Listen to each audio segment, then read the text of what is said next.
Hello students. So today we will discuss about the fourth state of matter that is called plasma. Students usually जो हम most commonly अर्थ के ऊपर जो देखते हैं वो तीन स्टेट्स ऑफ मैटर हैं जिनके बारे में हमने काफ़ी हद तक स्टडी की है, जैसे सॉलिड है, लिक्विड है, गैस है, जो हम बहुत अच्छे तरीके से देख भी सकते हैं। तो वैसे अगर देखा जाए तो टोटल 5 स्टेट्स ऑफ मैटर हैं। उसके अंदर से जो फोर्थ स्टेट ऑफ मैटर आती है that is called the plasma. वो कौन सी है? प्लाज्मा। थोड़ा सा प्लाज्मा को किसी एग्जांपल से स्टडी करते हैं कि प्लाज्मा है क्या, और फिर इसके हम कुछ एग्जांपल देखेंगे और एक एक्टिविटी के थ्रू, एनिमेशन के थ्रू भी इसको समझने की कोशिश करेंगे कि प्लाज्मा क्या चीज़ है।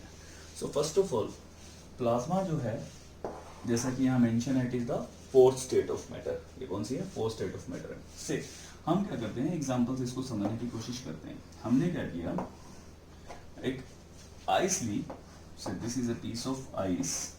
ये आइस का पीस है और इसको हमने हीट करना स्टार्ट किया, स्टार्टिंग हीटिंग।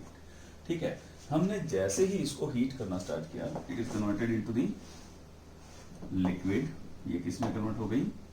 लिक्विड में कन्वर्ट हो गई। ठीक है, again we started heat it. हमने इसको फिर से हीट करना स्टार्ट किया।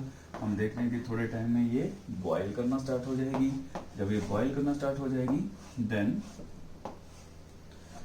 अब एक केस आ गया जब हम कहेंगे कि इसके सारे के सारे क्या बन गए? वेपर्स बन गए। ठीक है, now the all are the vapours. ठीक है, अब ये मान लीजिए कि हमने इसको स्टोर कर दिया किसी न किसी कंटेनर के अंदर, हमने स्टोर कर लिया। ठीक है, सो दिस इज लिक्विड। ये क्या है? लिक्विड है। ये क्या है? आइस, सॉलिड आइस है। ठीक है, ये लिक्विड वाटर है। और ये क्या हो गई? वेपर्स हो गए, वाटर वेपर्स हो गए। ठीक है, जो किस फॉर्म में है? गैसेस फॉर्म में। तो यहाँ तक हमने तीन स्टेट ऑफ मैटर को स्टडी किया है, जिसके अंदर सॉलिड, लिक्विड और गैस को हमने देखा है। ठीक है, ये वाला पोर्शन हमने अभी तक कवर किया है। अब बात करते हैं fourth state of matter. Fourth state of matter की जो इसके बाद की है, तीन स्टेट ऑफ मैटर के बाद भी अब ये गैसेस स्टेट में कन्वर्ट हो गया। अब हम क्या करते हैं, इस गैसेस स्टेट को भी स्ट्रॉन्ग हीट करते हैं। यहाँ पर क्या अंदर प्रेजेंट है? गैस प्रेजेंट है। और इसको फिर भी स्ट्रॉन्ग हीट करते रहेंगे, स्ट्रॉन्ग हीट करते रहेंगे, करते रहेंगे, करते रहेंगे। और अल्टीमेटली ये गैस किसके अंदर कन्वर्ट हो जाएगी? आयंस में कन्वर्ट हो जाएगी। ठीक है, जब ये आयंस में कन्वर्ट हो जाएगी स्ट्रॉन्ग हीटिंग के बाद, अब इस पर्टिकुलर पोर्शन पे जो चीज अंदर प्रेजेंट होगी उसको क्या बोला जाएगा?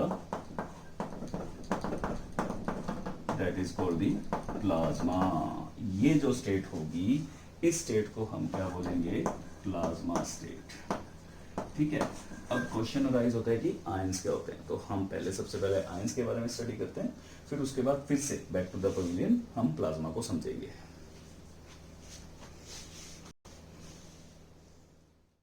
So let us discuss about the ions. सबसे पहले हम आयंस को समझते हैं, फिर से प्लाज्मा के ऊपर फिर से चलेंगे।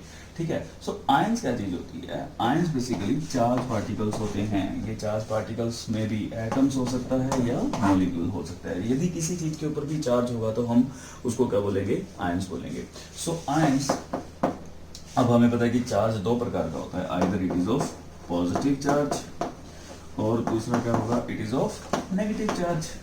ठीक है, सो पॉजिटिव चार्ज या नेगेटिव चार्ज। पॉजिटिव और नेगेटिव चार्ज को हम एटॉमिक फॉर्म में, जब वो एटम्स होते हैं या मॉलिक्यूल्स होते हैं या इन पार्टिकल्स पार्ट्स के अंदर, हम उसको पॉजिटिव पार्ट को हम कैटायन बोलते हैं और नेगेटिव पार्ट को हम एनायन बोलते हैं। ठीक है, so this will be the positive and this will be the negative. इसको याद रखना बहुत ही आसान है। आप एक को याद रखो, दूसरा ऑटोमेटिकली याद हो जाएगा। जैसे एनायन को याद रखना है, तो एनायन को याद कैसे रखेंगे?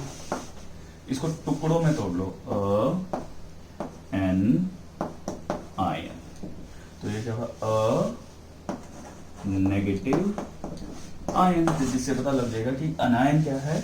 नेगेटिव है। तो कैटायन क्या होगा? पॉजिटिव होगा। ठीक है, इसको एक एग्जांपल से भी समझते हैं और ज्यादा क्लियर हो जाएगा। ठीक है, तो एग्जांपल देखिए इसका क्या है, अब उसके बाद ये चीज और ज्यादा क्लियर करते हैं। सो एग्जांपल इज,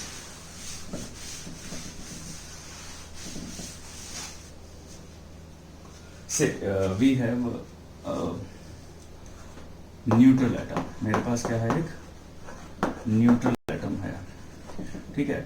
इस न्यूट्रल एटम को मैंने इलेक्ट्रॉन दे दिया, ठीक है, प्रोवाइड इलेक्ट्रॉन, मैंने इसको इलेक्ट्रॉन प्रोवाइड करा दिया, यानी कि उसके पास इलेक्ट्रॉन आ गया। अब उस एटम के ऊपर, इलेक्ट्रॉन के ऊपर क्या चार्ज होता है, नेगेटिव चार्ज, ये तो हमें पता है। जैसे ही उसके पास एक एक्स्ट्रा इलेक्ट्रॉन आएगा तो उसके ऊपर क्या चार्ज आएगा, ठीक है, ये से ए एटम है, इसके ऊपर क्या चार्ज आ जाएगा, नेगेटिव चार्ज। और नेगेटिव चार्ज है तो हम इसे क्या बोलेंगे, नेगेटिव चार्ज के लिए अभी भी बताया था, that is a negative ion. So a negative ion यानी कि ये क्या होगा, अनायन, ये क्या हो जाएगा, अनायन। दूसरी तरफ यदि हमने उससे लॉस करवा दिया, लॉस ऑफ इलेक्ट्रॉन, यदि किसी न्यूट्रल एटम से इलेक्ट्रॉन का लॉस करवा दिया, लॉस हो गया यानी कि नेगेटिव चार्ज उससे दूर चला गया। अब उस एटम के ऊपर क्या चार्ज आ जाएगा, पॉजिटिव चार्ज आ जाएगा। सो पॉजिटिव चार्ज आ गया तो अब पॉजिटिव चार्ज वाले को हम क्या बोलेंगे, कैटायन। क्या होगा, कैटायन। तो जिसके ऊपर नेगेटिव चार्ज होता है वो क्या होता है, एनायन, और जिसके ऊपर पॉजिटिव चार्ज होता है वो क्या होता है, कैटायन। सो बाय दिस हम समझ सकते हैं कि कैटायन क्या होते हैं और अनायन क्या होते हैं। This is the types of anion. सही, यहाँ पर मेरे पास कुछ एग्जांपल हैं, जैसे कि सोडियम है, यदि सोडियम के ऊपर पॉजिटिव चार्ज आया तो ये क्या होगा, दिस विल बी कैटायन। क्या होगा, ये कैटायन, क्योंकि इसके ऊपर क्या चार्ज है, पॉजिटिव चार्ज। अब इसी के बेसिस पर क्लोरीन है, क्लोरीन बाय गेनिंग 1 इलेक्ट्रॉन, इसके ऊपर क्या चार्ज आ जाता है, नेगेटिव चार्ज, तो ये क्या होगा, एनायन। तो यूजली मेटल्स जो होते हैं, मेटल्स के ऊपर हमेशा क्या चार्ज आता है, पॉजिटिव चार्ज आता है, तो they are electropositive in nature. और जो नॉन मेटल्स होते हैं उनके ऊपर मोस्टली क्या चार्ज आते हैं, नेगेटिव चार्ज आते हैं, तो they are electronegative in nature. So this that is why they are anionic and they are cationic in nature. Clear हुआ, दे एक एग्जांपल हो गया, और इसी के बेसिस पर हम फिर से चलते हैं प्लाज्मा की तरफ।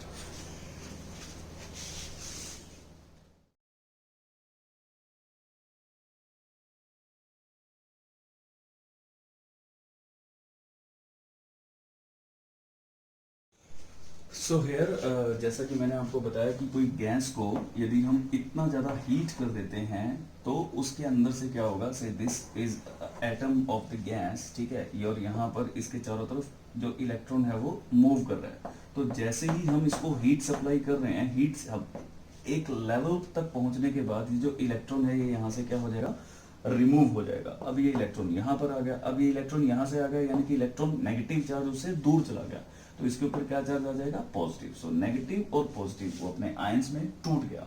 जब वो अपने आयंस में टूट गया तो अब इस सिचुएशन को क्या बोला जाएगा, दिस इज कॉल्ड प्लाज्मा, ठीक है। This is the ionic state of the gas, किसी गैस की आयनिक स्टेट पर ये आ गया। सो this is the plasma state. Plasma state जो है ये हाईली वार्म जोन होता है, यानी कि सबसे ज्यादा हॉटेस्ट जोन होता है। यदि हम अभी तक जितनी भी हमने पढ़ी हैं, ठीक है, जैसे सॉलिड हुआ, लिक्विड हुआ, गैस हुआ एंड प्लाज्मा हुआ, ठीक है। सो plasma will be the most hottest, ठीक है। यहाँ से ये सबसे ज्यादा इसके अंदर हीट होती है। जैसा कि हमने कहा कि गैस को भी जब एक्सेसिवली हीट कर देते हैं तो वो किस में कन्वर्ट हो जाती है, प्लाज्मा के अंदर कन्वर्ट हो जाती है। So this is the most hottest zone. अब बात करते हैं यूनिवर्स की। यूनिवर्स के अंदर यदि मैं पूछूं आपसे कि इन चारों स्टेट्स के अंदर कौन सी ऐसी स्टेट है जो सबसे ज्यादा पाई जाती है, तो आपका शायद आंसर होगा कि gaseous state. This is wrong answer. The answer is plasma, क्योंकि जितने भी स्टार्स हैं, ठीक है, सन है, उनके अंदर इतनी ज़्यादा हीट है कि जो भी कोई गैस होती है वो किस फॉर्म में अवेलेबल होती है, प्लाज्मा की फॉर्म में अवेलेबल होती है। तो प्लाज्मा ऐसी स्टेट है मैटर की जो सबसे ज़्यादा यूनिवर्स के अंदर प्रेजेंट होती है। क्लियर। और इसके अंदर हम देख सकते हैं दिस इज, अगर हम इनको कंबाइन करें कि जितना पॉजिटिव चार्ज होगा उतना ही क्या होगा, नेगेटिव चार्ज होगा। So all over it is neutral. All over जो ये है ये न्यूट्रल रहता है। प्लाज्मा क्या होता है, ऑल ओवर न्यूट्रल रहता है, कि जितना पॉजिटिव चार्ज होगा उतना ही नेगेटिव चार्ज होता है, कोई कंजप्शन नहीं होगा किसी भी चीज का, ठीक है। जो तीसरी बात हम यहाँ पर करेंगे वो ये करेंगे कि प्लाज्मा और गैस में क्या डिफरेंस होता है, what is the difference between plasma and gas. Gas अपने आप में न्यूट्रल होती है और इसके अंदर से इलेक्ट्रिसिटी पास नहीं होती है, but plasma can conduct plasma can conduct electricity, plasma में से इलेक्ट्रिसिटी कंडक्ट हो जाती है क्योंकि इसके अंदर चार्ज पार्टिकल्स प्रेजेंट होते हैं ड्यू टू दिस रीजन। ये कुछ एक पॉइंट्स हैं which is very important points of the plasma, plasma के बहुत ज़्यादा इंपॉर्टेंट पॉइंट्स हैं, ठीक है। अब एनिमेशन के जरिए समझते हैं कि प्लाज्मा क्या है। So now let us discuss about the plasma with the help of an activity. हम देखते हैं कि बर्फ़ को जब हम हीट करते हैं तो वो लिक्विड में कन्वर्ट हो जाती है और अपनी स्टेट को चेंज करती है सॉलिड से लिक्विड की तरफ। तो इस पर्टिकुलर पार्ट के अंदर जब हम उसके पार्टिकल्स को स्टडी करते हैं तो हम देखते हैं कि उसके पार्टिकल बहुत क्लोज होते हैं एक दूसरे के। बट अगर हम दूसरी तरफ बात करें लिक्विड की तो उसके पार्टिकल्स की मूवमेंट सॉलिड से कुछ हद तक ज़्यादा होती है। बट इस पर्टिकुलर पोर्शन पर हम देखते हैं कि उसका जो वॉल्यूम होता है दैट इज़ फिक्स्ड, बट जो उसका शेप होता है वो बर्तन का ही आकार लेता है। अगर यदि हम इस पानी को 100 डिग्री सेल्सियस पर हीट करते हैं तब क्या होगा, हम जानते हैं कि वो अपनी स्टेट को फिर से चेंज करेगा और गैस स्टेट में कन्वर्ट हो जाएगा, ठीक है, जैसा कि आप देख पा रहे हैं water is converted into the vapours. और जब हम इसके पार्टिकल्स को स्टडी करते हैं तो पार्टिकल्स के अंदर हम देखते हैं कि उनके पार्टिकल का मूवमेंट बहुत ज़्यादा बढ़ जाता है। अब जैसे कि ये कम्प्लीटली वेपर फेज में कन्वर्ट हो गया तो क्या होगा यदि हम इसको और हीट करें तो स्ट्रोंगली हीट करें तो जैसे ही हम इसको स्ट्रोंगली हीट करते हैं ये प्लाज्मा में कन्वर्ट हो जाता है। प्लाज्मा मीन्स ये अपने आयंस में कन्वर्ट हो जाता है। जैसा कि आप देख पा रहे हैं कि जो अब स्टेट बनेगी वो स्टेट कौन सी बनेगी, प्लाज्मा स्टेट बन जाएगी। प्लाज्मा स्टेट बहुत ही ज़्यादा स्ट्रॉन्ग हीट करने पर बनती है किसी भी गैस को। इसके अंदर होता क्या है, जो इलेक्ट्रॉन्स होते हैं वो स्ट्रॉन्ग हीटिंग के बाद एटम को लीव कर जाते हैं, जिसकी वजह से एटम के ऊपर जो है वो पॉजिटिव चार्ज आ जाता है और इलेक्ट्रॉन फ्री इलेक्ट्रॉन की फॉर्म में बाहर निकल आते हैं। But all over the number of electrons and protons are equal, so plasma is neutral, ठीक है। अब इसकी वजह से क्या है कि जो प्लाज्मा है फ्री इलेक्ट्रॉन की वजह से इलेक्ट्रिसिटी को पास कर पाते हैं, पर गैस ऐसा नहीं कर पाती है। सो ये एक छोटा सा डिफरेंस है जो दोनों के बीच में हम देख सकते हैं। अगर हम बात करें कि प्लाज्मा हम कहाँ देख सकते हैं तो यूनिवर्स के अंदर जो मैक्सिमम पोर्शन है वो प्लाज्मा द्वारा ही ऑक्यूपाइड है। जितने भी स्टार्स है, सन हैं, mostly they are hot form of plasma, उनके अंदर बहुत सारी।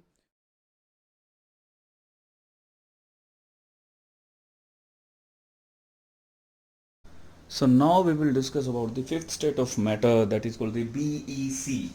BEC means Bose-Einstein condensate. So students, ये जो नाम रखा गया है ये दो साइंटिस्ट के ऑनर के लिए नाम रखा गया, that is sir Satyendra Bose and Albert Einstein. इन दोनों की जॉइंट रिसर्च थी, एक प्रिडिक्शन थी। इन्होंने 1924 में एक प्रिडिक्शन की थी कि यदि हम किसी भी पार्टिकल्स को एब्सोल्यूट टेम्परेचर पर रखते हैं। अब एब्सोल्यूट टेम्परेचर क्या होता है, एब्सोल्यूट टेम्परेचर वो टेम्परेचर होता है जब हम किसी भी जगह पे टेम्परेचर को -273.15 डिग्री सेल्सियस तक ले जाए, यानी कि इतना कम टेम्परेचर कर दें, या दूसरे शब्दों में कहें तो इसको 0 केल्विन तक ले जाए, ठीक है। इतना कम टेम्परेचर कर दें, यदि किसी भी पार्टिकल्स को इतने नीचे टेम्परेचर तक ले आए, इस टेम्परेचर पर रखें, तो उसकी काइनेटिक एनर्जी बिल्कुल ही खत्म हो जाएगी। उसके सभी के kinetic energy of the particles will become very very less, इतनी कम हो जाएगी कि वो बिल्कुल मूवमेंट नहीं करेंगे। और वो सभी के सभी जो पार्टिकल्स होंगे, वो सभी के सभी particles they will act as a single particles, वो सिंगल पार्टिकल्स की तरह एक्ट करेंगे, सिंगल एटम की तरह एक्ट करेंगे, ठीक है, सिंगल एटम। अब इस तरह की स्टेट को क्या बोला जाएगा, जब ये स्टेट आ जाएगी, इस स्टेट को बोलते हैं बोस आइंस्टाइन कंडेंसेट। उस समय तक इनकी ये सिर्फ और सिर्फ प्रेडिक्शन ही थी, this is only the prediction, क्योंकि वहां पर अल्टीमेट रिसोर्सेज अवेलेबल नहीं थे, जिसकी वजह से वो इस पर्टिकुलर एक्सपेरिमेंट को परफॉर्म नहीं कर पाए। बट 1995 में दो साइंटिस्ट, ये अभी कोई ज्यादा पुरानी बात नहीं है, अभी रिसेंटली है, दो साइंटिस्ट थे, एक एरिक कॉर्नल एंड कार्ल वेयरमैन। इन दोनों साइंटिस्ट ने मिलकर इसको लैब के अंदर परफॉर्म करवाने की कोशिश की, क्योंकि ये टेम्परेचर को अचीव करना इतना आसान नहीं है। सो उन्होंने इस टेम्परेचर को अचीव करके रुबिडियम एटम्स के साथ ये एक्सपेरिमेंट किया और काफ़ी हद तक हो भी गए, अपने आप को सक्सेसफुल किया भी। इनके कारण इनको 2001 में इनको नोबेल प्राइज भी मिला था। ठीक है। 1924 में, जैसा कि आपको मैं बता चुका हूँ कि Bose Satyendra Bose and Albert Einstein ने एक स्टेट ऑफ मैटर की प्रिडिक्शन की थी और उसे BEC नाम दिया था। इसमें देखा क्या गया कि जब भी कभी पार्टिकल्स को एक्सट्रीम लेवल पर ठंडा किया जाता है, एक्सट्रीम लेवल मतलब एब्सोल्यूट जीरो पर जब ठंडा किया जाता है, यानी कि -273.15 डिग्री सेल्सियस पर ठंडा किया जाता है, तो उन पार्टिकल्स की एनर्जी इतनी कम हो जाती है कि वो particle as a whole single unit में दिखता है। So this is called as Bose Einstein condensate. ठीक है। तो what is absolute zero? Absolute zero is -273.15 degree Celsius. ये कूलेस्ट टेम्परेचर है जिसको प्रैक्टिकली बहुत मुश्किल है अचीव करना। सो इस वजह से इनको भी बहुत ज़्यादा प्रॉब्लम आई थी, इसलिए ये सिर्फ और सिर्फ एक प्रिडिक्शन ही थी। इस